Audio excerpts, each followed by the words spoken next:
Halo, perkenalkan nama saya Perhatikan Gea dengan NPM 24110036 semester 4 dan saya akan mempresentasikan tugas saya yang telah diberikan oleh Pak Muhammad Fauzi eh, yang di dalamnya berisi tentang hukum persaingan usaha. Nah, di sini saya menjelaskan apa yang telah saya mengerti dan saya ketahui selama semester 4 mempelajari hukum persaingan usaha. Nah, hukum persaingan usaha itu adalah hukum yang ada di Indonesia yang diatur dalam Undang-Undang Nomor 5 Tahun 1999 tentang larangan praktik monopoli dan persaingan usaha tidak sehat. Nah, mengapa hukum ini perlu? Nah, tujuan utamanya itu yang pertama untuk menjaga persaingan yang sehat, biar semua pelaku usaha punya kesempatan yang sama. Ada yang kedua untuk melindungi konsumen, biar barang atau jasa berkualitas dengan harga wajar dapat beredar di pasar.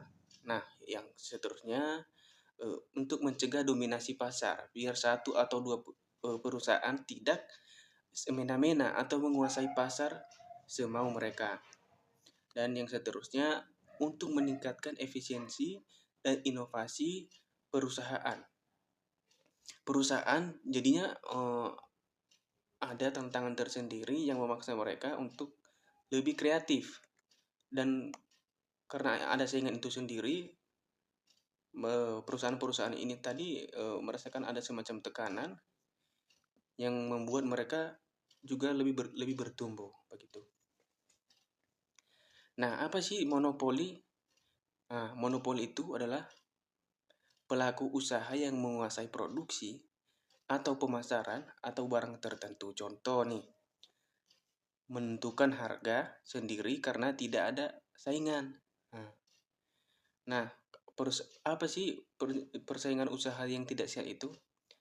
Nah, ini dibagi lagi nih. Ada yang perjanjian terlarang yang artinya seperti kartel, penetapan harga, pembagian wilayah, atau bisa juga dibilang kegiatan terlarang. Contoh kayak diskriminasi, jual rugi, boykot, integrasi vertikal. Nah, ada juga penyalahgunaan posisi dominan. Posisi dominan boleh, tapi menyalahgunakannya tidak boleh. Contoh ini ya, menolak jual kesaingan, syarat dagang tidak wajar. Contoh praktik yang dilarang, kartel itu seperti komplotan pengusaha sepakat untuk menaikkan harga secara bersamaan. Ada juga praktik-praktik predatory pricing dengan jual rugi besar-besaran biar saingan bangkrut. Nah, itu salah satu hal yang dilarang di dalam hukum persaingan usaha. Ada juga yang diskriminasi. Kasih harga lebih murah tapi khusus hanya untuk teman atau kolega dan sebagainya. Nah, ada juga praktik-praktik pembagian wilayah. Misal perusahaan kuasai Jawa, perusahaan B kuasai Sumatera, perusahaan C menguasai Kalimantan, dan seterusnya. Nah, siapa sih pengawasnya HPU ini? Dia kalau pengawasnya HPU bisa disebut dengan KPPU atau Komisi Pengawas Persaingan Usaha. Tugas KPPU sendiri yang pertama itu adalah menegakkan hukum, yang kedua memberi saran ke pemerintah soal kebijakan, yang ketiga adalah edukasi ke pelaku-pelaku usaha untuk mencegah hal-hal yang di atas tadi yang telah kita sebutkan. Nah, sanksi-sanksi yang bisa dikenakan oleh KPPU sendiri beragam, mulai dari denda minimal 1 sampai 25 miliar atau perintah menghentikan kegiatan usaha atau juga ganti rugi. Nah, prinsip-prinsip dasar HPU apa ini? Ini apa sih kayak prinsip dasar HPU? Nah, prinsip dasar HPU ini lebih mengedepankan kompetisi yang mengedepankan adanya banyak pemain dan juga kesejahteraan. Kesimpulannya, hukum persaingan usaha ini wasit gitu. di lapangan ekonomi. Nah, seperti dalam pertandingan bola ada wasit yang eh, menengahi pertandingan tersebut agar kedua belah pihak atau lebih dapat menjalankan tugasnya atau kegiatannya tanpa mengganggu kegiatan-kegiatan orang lain atau kelompok lain. Dan juga untuk kartel ya, kita tadi bisa bahas lagi kartel. Kartel ini adalah komplotan yang suka naikin harga barang lah. Contoh sehari-hari harga cabai, telur atau minyak goreng tiba-tiba naik barang di hari yang sama gitu. Ternyata para bos besar ini kan kayak distributor atau eh, bos-bos kartel ini janjian buat nahan barang itu dan naikin harganya. Nah, yang kedua itu penetapan harga atau price fixing. Contoh sehari-harinya tuh semua bengkel tambal ban di satu komplek sepakat tambal ban motor tuh 15.000. Padahal modalnya cuma Rp 3.000. Mereka janjian biar tidak ada yang banting harga. Nah, itu juga dilarang di dalam HPU. Ada juga tadi untuk yang selanjutnya yang ketiga itu ada predatory pricing. Nah, contoh sehari-harinya yang bisa kita temukan di lingkungan masyarakat tuh ada waralaba kopi baru buka. Kopi susu dijual 5.000 selama 6 bulan. Tujuannya biar warung kopi kecil di sebelah bangkrut dulu. Setelah saingan mati, harganya dinaikkan jadi 25.000. Nah, itu juga dilarang dalam eh, hukum persaingan usaha. Yang keempat tadi yang kita bahas itu diskriminasi. Contohnya nih, supplier Aqua kasih harga 30.000 per dus ke Indomaret, tapi ke warung eh, diberikan harga Rp35.000 per dus. Padahal belinya sama banyak dan juga produk yang sama. Nah, itu juga dilarang di dalam hukum persaingan usaha. Nah, ini yang kelima itu tadi pembagian wilayah. Nah, ada misal contohnya ada dua perusahaan air galon besar. Janjian, kamu kuasai daerah A, aku kuasai daerah B. Jadinya mereka nggak saling masuk ke wilayah masing-masing antar perusahaan sehingga sama-sama saling menguntungkan. Ada juga yang di keenam itu yaitu boykot, yang contoh sehari-hari adalah misal ada asosiasi toko bangunan sepakat tidak mau jual semen merek A gitu contohnya.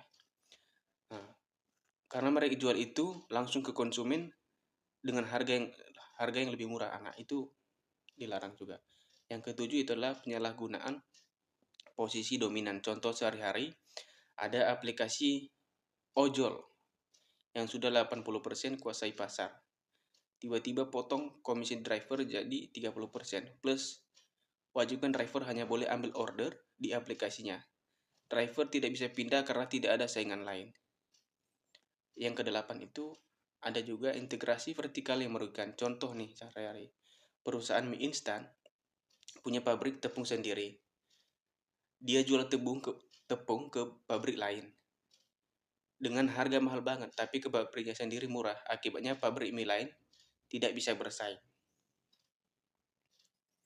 Dan juga untuk contoh-contoh nyata yang sering kita temukan di kehidupan kita sehari-hari, ada yang sering kita jumpai itu kartel sembako dan pangan, ada platform e-commerce yang diskon gila-gilaan. Contoh nih ada aplikasi yang kasih flash sale RP1 gratis ongkir se-Indonesia. Nah, kalau kita pikir-pikir secara logika, gimana sih mereka bisa menjual barang dengan harga yang sangat minim tapi dengan produk yang bisa kita bilang ya mungkin harganya bisa lebih daripada itu. Ini kan sangat tidak masuk logika gitu. Nah, e-commerce ini sebenarnya bakar duit buat subsidi ongkir dan voucher UMKM kecil yang jual di situ di aplikasi tersebut tidak kuat ngikutin. Lama-lama saingan mati. Setelah saingan mati, harga-harga yang ada di aplikasi tersebut kembali normal, bahkan lebih mahal dibanding sebelumnya. Ada juga contoh yang sekarang dapat kita temukan di Indonesia pada tahun inilah gitu. Ada integrasi aplikasi ojek online. Nah, kasusnya tuh seperti ini, wajib pakai layanan aplikasi kalau mau dapat order prioritas. Contoh nih, aplikasi A sudah dominan 70% kuasai pasar. Dia bikin aturan. Driver A harus pakai dompet digital A, asuransi A, sewa motor A. Kalau tidak, orderan dipersulit. Driver tidak punya pilihan, tarif konsumen tetap tinggi. Nah, inilah penyalahgunaan posisi dominan yang ada dalam pasal 25 Undang-Undang Nomor 5 Tahun 1999. Ada juga yang boikot produk lokal oleh retail modern. Kasus relate itu yang sering kita temukan, produk UMKM itu susah banget tuh masuk ke minimarket besar. Nah, kenapa bisa terjadi? Ya karena retail minta listing free 50 juta atau bagi hasil 30% plus retur semua barang tidak laku. UMKM tidak sanggup, akhirnya yang masuk cuma brand-brand besar yang udah terkenal dan juga kayak brand-brand dari luar negeri. Sekian dari yang saya ketahui untuk pembelajaran HPU selama semester 4 ini. Saya berterima kasih juga kepada dosen Pak Pauji. Terima kasih atas bimbingannya selama semester 4. Saya perhatikan dia. Mohon undur diri. Terima kasih.